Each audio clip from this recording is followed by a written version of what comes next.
Indian 2 படத்தோட movie review தான் வந்து பார்க்க போகிறோம். ஸோ முதல்ல படம் எப்படி ஆரம்பிக்குது அப்படின்னு சொல்லிட்டு பார்த்தீங்கன்னா, சித்தார்த் வந்து நிறைய யங்ஸ்டர்ஸ் கூட சேர்ந்து வந்துட்டு ஒரு யூடியூப் சேனல் வச்சுருக்காங்க. அந்த யூடியூப்பில் வந்து அவங்க ஜென்ரலாக என்ன பண்ணுவாங்கன்னு சொல்லிட்டு பார்த்தீங்கன்னா, அவங்கள சுற்றி நடக்கிற கரப்ஷன்லாம் வந்து எதிர்த்து அதை வந்து யூடியூப் சேனலில் போட்டு ட்ரெண்ட் ஆகுவாங்க. அண்ட் தென் மோரோவர் அந்த கரப்ஷன்லாம் எதிர்த்தும் இவங்க போராடுவாங்க.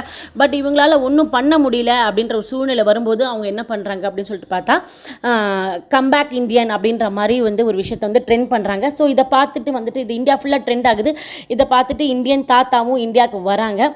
ஸோ இந்தியாவுக்கு வந்துட்டு அவர் வந்து இந்த கரப்ஷனை வந்துட்டு எங்கெல்லாம் நடக்குதுன்றது போயிட்டு அவங்களெல்லாம் வந்து அவர் வந்து கொள்கிறாரு. அவர் வர்மக்கலையை வச்சு வந்து அவர் கொள்கிறாரு.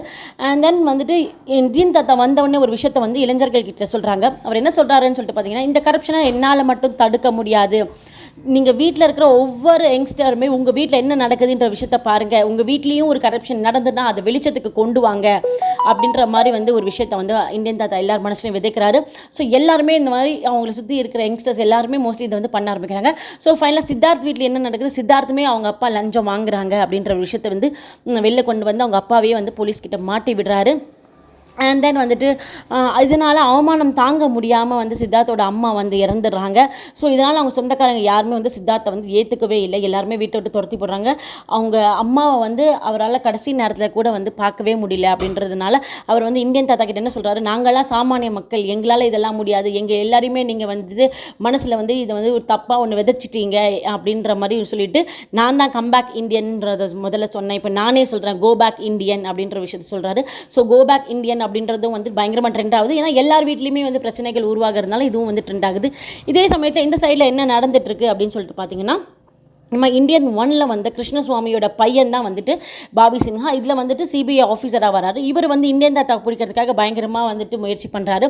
ஸோ இந்த மாதிரி இருக்கும்போது கோபேக் இந்தியன் சொல்லும்போது அவரால் எங்கேயுமே போக முடியல. அவர் வந்து எங்கெங்கேயோ தப்பிச்சு போக பார்க்குறாரு. ஸோ ஃபைனலி வந்துட்டு போலீஸ் வந்துட்டு இந்த இந்தியன் தாத்தாவை பிடிச்சாரா பிடிக்கலையா அப்படின்றது தான் மீதி கதை. ஸோ இந்த படத்தில் ப்ரோஸ் அண்ட் கான்ஸ் என்னென்ன அப்படின்னு சொல்லிட்டு நம்ம பார்க்கலாம். முதல்ல வந்து படம் வந்து சித்தார்த் இருக்கிற டைம்லலாம் வந்து படம் ரொம்ப அழகாக விறுவிறுப்பாக போயிட்டு இருந்தது. ஒன்ஸ் எப்போ இந்தியன் தாத்தா வராரோ படம் வந்து ரொம்ப ஸ்லோவாக ஆரம்பிச்சிருச்சு. அண்ட் தென் தேவையே இல்லாமல் வெளிநாட்டில் ஒரு பாட்டை எடுத்தே ஆகணுண்டா அப்படின்ற மாதிரி ஒரு வெளிநாட்டில் வந்து ஒரு சாங் ஷூட் பண்ணியிருந்த மாதிரி இருந்தது.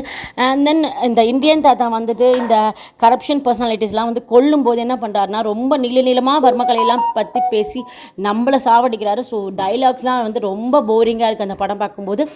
அண்ட் தென் இந்த படத்தில் இன்னொரு விஷயம் வந்துட்டு, இந்த ராகுல் பிரீத் நடிச்சிருக்காங்க இல்லையா, ஸோ அவங்க வந்து எதுக்கு அந்த படத்தில் வராங்க, எதுக்கு நடிக்கிறாங்க, அவங்க ஹீரோயின் எதுக்கு ஒரு பேர் வச்சுட்டு வராங்க அப்படின்ற விஷயமும் புரியல. And then more over dialogues வந்துட்டு ஜெயமோகன், கபிலன், வைரமுத்து இவங்கெல்லாம் வந்து டைலாக்ஸ் எழுதியிருக்காங்க. ஸோ டைலாக்ஸ்லாம் வந்து பயங்கர மொக்கையாக இருக்குது. அது ஒரு டைலாக் பாருங்கள், வந்து அவர் வந்து அக்கா கிட்டே பேசுவார். என்னது அக்கா, நீ வந்து சாப்பிட்டுலாம் குண்டாகல, சாபத்துனாலாம் குண்டாயிருக்க அப்படின்ற மாதிரி டைலாக்ஸ்லாம் சொல்கிறாரு. அதெல்லாம் வந்து காமெடியாக இருக்குது. அந்த வந்து எமோஷனல் சீனில் வந்து ரொம்ப காமெடியாக இருக்குது நம்மளுக்கு. ஸோ வந்துட்டு சங்கர் நிஜமாலே சுஜாதாவை வந்து இந்த இடத்துல மிஸ் பண்ணுறாரு. இந்த இந்தியன் 2 வந்துட்டு அவரோட ரைட்டிங்ஸ் இருந்தால் அது வேறு லெவலில் இருந்திருக்கும். அண்ட் தென் இன்னொன்று, அனிருத் வந்து பயங்கர பெரிய மியூசிக் டைரக்டர் தான், கண்டிப்பாக அது நல்ல நம்ம ஒத்துக்கிட்டே ஆக வேண்டிய விஷயம். பட் கம்பேர்டு டு இந்தியன் 1 வந்துட்டு நம்ம ஏஆர் ரஹ்மான் வந்து நிறைய இடத்துல மிஸ் பண்ணுற மாதிரி தோணுச்சு. முக்கியமாக இந்தியன் 1 வர அந்த கப்பலேறி போயாச்சு மியூசிக்லாம் வரும்போது ரொம்ப டச்சிங்காக இருந்தது. அண்ட் தென் மோரோவர் இன்னொரு விஷயம் என்னன்னு சொல்லிட்டு பார்த்தீங்கன்னா, இந்தியன் தாத்தா வந்து இந்தியாவுக்கு வந்த பிறகு திடீர்னு குஜராத் போகிறாரு, திடீர்னு சிக்கிம் போகிறாரு, திடீர்னு அசாம் போகிறாரு, பஞ்சாப் போகிறாரு. ஸோ அவங்கக்கிட்டலாம் வந்து ஒரு லாஜிக்கே இல்லாமல் எப்படி அங்கே போகிறாருன்றதுக்குலாம் ஒரு லாஜிக்கே இல்லை. ஸோ அவங்களெல்லாம் கொள்றதுலாம் வந்து ரொம்ப போரிங்கான சீன்ஸாக இருந்தது. அண்ட் தென் ஃபைனலி இந்த படத்தை எப்படி முடிக்கிறாங்க அப்படின்னு சொல்லிட்டு பார்த்தீங்கன்னா, இந்தியன் 3 ட்ரெய்லரோடு முடிக்கிறாங்க. அட்லீஸ்ட் இந்தியன் 3 படத்தையாவது சங்கர் கோட்டை விடக்கூடாது அப்படின்றது தான் என்னோட எண்ணம். அண்ட் தென் இந்த படத்துக்கு என்னோட ரேட்டிங் 6.5 out of 10. தேங்க்யூ.